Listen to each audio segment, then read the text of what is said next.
sujud syukur. Misalnya sujud syukur indah huduri nikmatin wan nifati nikmatin wa ru'yati fasikin mutadhahirin wa yudhiruha mutadhahirin aw ru'yati mutana wa yudhiruha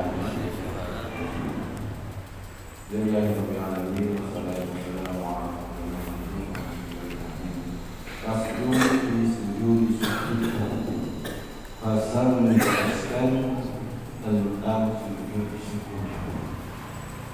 Urusan sujud syukur disunahkan sujud syukur indah huduri nikmati, ketika mendapatkan nikmat, wan nifati nikmati, dan waktu tertolak bencana, wal ru'yati fasikin, dan ketika melihat orang fasik, mutadhahirin, yang menampakkan kefasikannya, wa yudhiruha bil mutadhahirin, dia lakukan sujud syukur terang-terangan untuk orang fasik.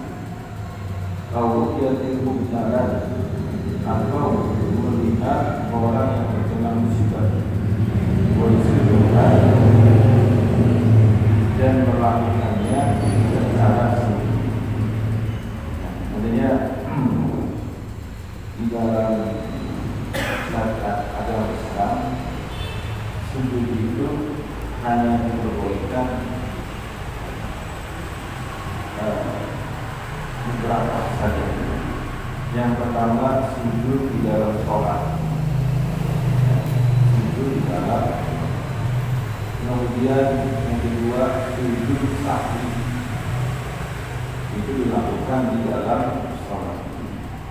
Yang ketiga, sujud tilawah, ini dilakukan bisa di luar sholat atau di dalam sholat. Yang keempat, sujud syukur. Ini boleh dilakukan hanya di luar sholat. Dari empat sujud ini, tiganya kita sudah bahas, akan daripada tata caranya, bagaimana sebab diperbolehkan sujud tersebut, maka diperbolehkan. Selain daripada sujud yang tadi disebutkan, tidak boleh dengan tujuan ibadah boleh. Maka hukumnya haram. Selain daripada sujud ini dengan tujuan ibadah, maka haram. Artinya kalau sujud sekedar buat menegangkan dada, malah tidak ada masalah itu mah. Sujud bentuknya doang seperti lanjut, sujud seperti kolam olahraga bisa begitu untuk apa namanya pendinginan. Itu tidak ada yang betul kayak orang sujud, itu nggak masalah itu mah. Ada niatnya bukan untuk pengambilan atau penyembahan berzat itu kepada Allah Subhanahu wa taala. Maka sujud yang diperbolehkan adalah salah satunya itu di dalam sujud syukur. Sujud syukur ini tidak boleh dilakukan di dalam sholat. Dia hanya disunahkan di luar sholat. Kalau seandainya ada imam melakukan sujud syukur, sujud syukur itu nanti berhubungan dengan surat sholat. Jadi kaitan kasih.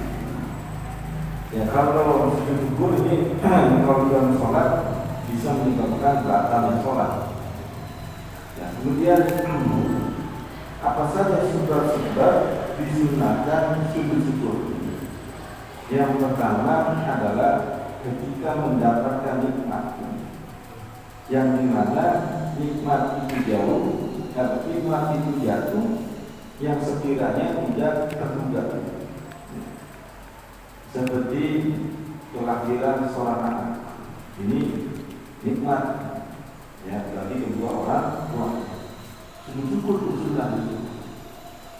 kemudian kedatangan orang yang lama kita nantikan, tiba-tiba datang dia, dari sana-sana, ya jadi nikmat juga, disunahkan sedikit. Kemudian apalagi kita sakit, berusaha mencari obatnya, penyembuhan, sembuh. Dari dokter, alhamdulillah penyakit sembuh. Nah, boleh seperti itu. Ya. Itu di dalam masalah zahir. Ya. Ada juga di dalam masalah batin, seperti mendapatkan ilmu dan sebagainya. Artinya, ya, kita punya anak santri betah pulang ilmu juga itu namanya termasuk nikmat dari Allah Subhanahu wa taala. Boleh. Nah, di sini yang dimana nikmat tersebut yang tidak mustamil terus menerus akan daripada yang memilikinya. Seperti apa? Nikmat sehat walafiat. Itu kan nikmat namanya, nikmat umur, nikmat oleh yang senantiasa yang dia dapat itu, maka itu tidak digunakan sebagai syukur. Ya, karena ini setiap hari seperti kita nikmat bernapas, setiap hari napas. Kalau langsung setiap hari sudah syukur. Jadi kenikmatannya adalah kenikmatan yang dimana ya secara zahir mungkin jarang terjadi, ya, yang dimana kita tidak sangka bahwa kita mendapatkan nikmat seperti itu. Ya, maka disunahkan sujud syukur. Ya. Tapi kalau nikmat yang mustamil kita itu, ini tidak disunahkan daripada sujud syukur. Kemudian yang kedua adalah tertolaknya, artinya tertolak daripada bencana secara zahir yang nampak sekiranya tidak disangka-sangka, artinya tertolak dari bencana ini kita selamat daripada bencana yang menimpa kita. Contohnya, ketika kita berjalan, kemudian seharusnya kita kecelakaan, ini selamat daripada kecelakaan. Nah, itu namanya tertolak daripada bencana. Maka disunahkan sujud syukur. Ya. Pokoknya sifatnya yang darurat atau musibah, kemudian kita selamat daripada perkara semuanya, maka disunahkan sujud syukur. Itu yang kedua, akan daripada disunahkan sujud sebab disunahkan sujud syukur. Kemudian yang ketiga, diru'yatil itu karena melihat orang fasik mutadhafirin yang menampakkan kefasikannya. Ini melihat orang fasik melakukan daripada perbuatan kefasikan atau melakukan daripada perbuatan kemaksiatan yang dimana dia melakukannya secara terang-terangan, nampak di kelihatan kita orang lagi menjudi mabuk, maka kita disunahkan sujud syukur. Bahkan sunnahnya itu adalah di depan dia bersyukurnya. Maksudnya apa ini? Maksudnya kita merasa bersyukur kepada Allah, dihindari dari namanya perbuatan kemaksiatan. Ya. Tidak dengan si fulan bahwa dia sudah melakukan daripada perbuatan kemaksiatan. Itu artinya kita merasa bersyukur dihindari, ya, atau tidak melakukan daripada perbuatan kemaksiatan. Ya. Jadi sunnah ada daripada sujud syukur. Kalau kita melihat secara langsung nih, ya, ada orang bermaksiat, dia kita masya Allah, itu saya tidak itu dan bermaksiat, maka sunnah sujud syukur. Ya. Dari bahkan sunnahnya lagi di hadapan mereka, kalau sekiranya tidak takut akan daripada fitnah. Tapi kalau takut, ya misalnya seperti ya, kalau kita syukur di hadapan mereka, ya kita timbul fitnah yang semakin besar atau semakin memperparah. Nah ini beda, usah musuh di depan dia, di belakang dia aja, atau nanti di rumah saja. Yang ketika ini melakukan kepada sujud syukur. Ya, itu akan daripada sebab yang ketiga disunahkan daripada syukur. Yang keempat, ya, sudah sujud syukur ketika melihat orang yang terkena musibah yang berhubungan dengan badannya ataupun daripada akalnya, yang dimana yang dianggap sebagai kekurangan, kesempurnaan daripada ciptaan dari makhluk. Artinya kalau kita melihat ada orang terkena musibah, bukan berarti kita menyukuri dia terkena musibah, bukan. Artinya kita bersyukur bahwa kita selamat daripada musibah tersebut, ya. Dan seperti kalau kita melihat ada orang yang punya bentuk badannya kurang sempurna, gitu ya, entah dia buta misalnya, kulit misalnya, atau semacamnya yang dianggap kekurangan, maka kita bersyukur. Nah, di situ kita bersyukur artinya merasa alhamdulillah karena daripada Allah ciptakan diri saya, ya sempurna pada umumnya. Nah, ketika kita melihat ada orang dalam keadaan kekurangan. Nah, kalau seperti itu, sujud syukurnya jangan berlebihan. Sujud syukurnya di mana? Entah di tempat yang sembunyi. Tak menyakitkan akan daripada perasaannya, gitu ya. Tapi disunahkan memang ada dalilnya. Ya. Kemudian bahkan setelah kita sujud syukur, disunahkan untuk membaca doa. Nah, ya. Apa bacaan doanya? Alhamdulillahilladzi afani mimma btalaka bihi wa faddalani ala katsirin mimman khalaqa taqdira. Doa setelah sujud syukur kalau kita habis melihat orang yang kurang sempurna di dalam ciptaan, ya, atau makhluk, ya, sebagai makhluk. Ini jadinya dan doa ini kalau bisa jangan sampai didengar oleh orang yang mendapatkan seperti itu, ya. Jadi untuk menghindari daripada fitnah juga atau melukai daripada hatinya, ya.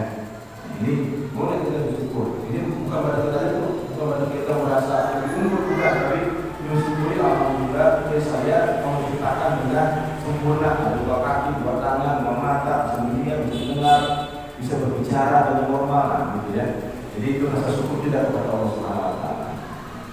Itu daripada 4 sebab yang diperbolehkan kita untuk melaksanakan daripada sujud syukur.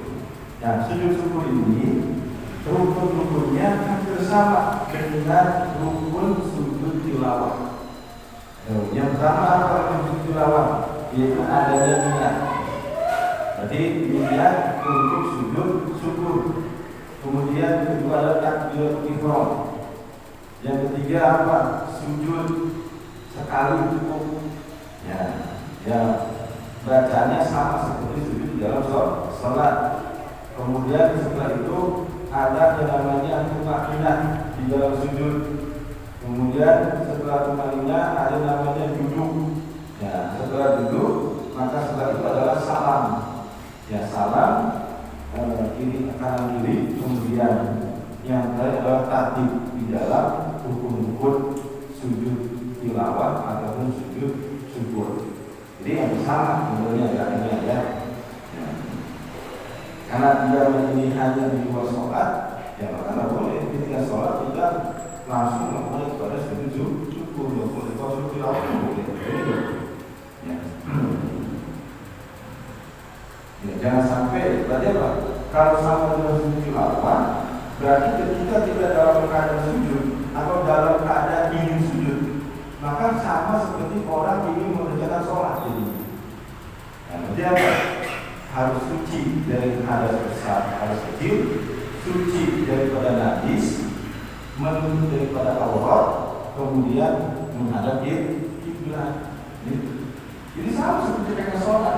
Kemudian ini adalah hanya sujud saja. Jangan sampai kita merasa gembira mendapatkan sesuatu, kemudian kita sujud. Kondisi kita dalam keadaan berhadas, ya, hadas kecil misalnya, atau ada najisnya di pakaian kita, atau kita ada aurat kelihatan.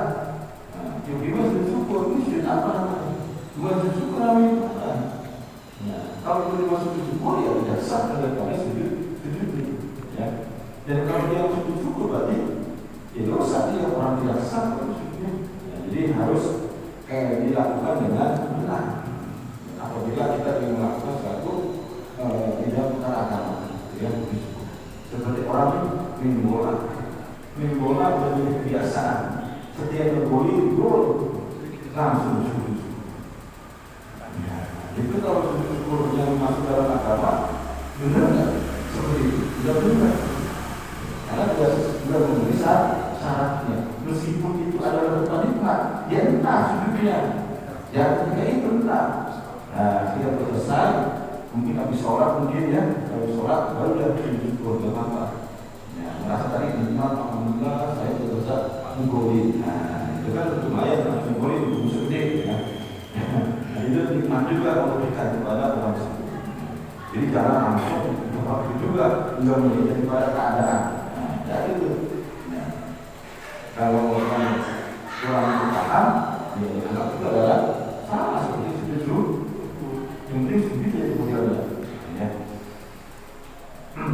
Kemudian wa yustahabu fi ayat surah dan disunahkan di dalam ayat surah di luar sholat ini, di luar sholat.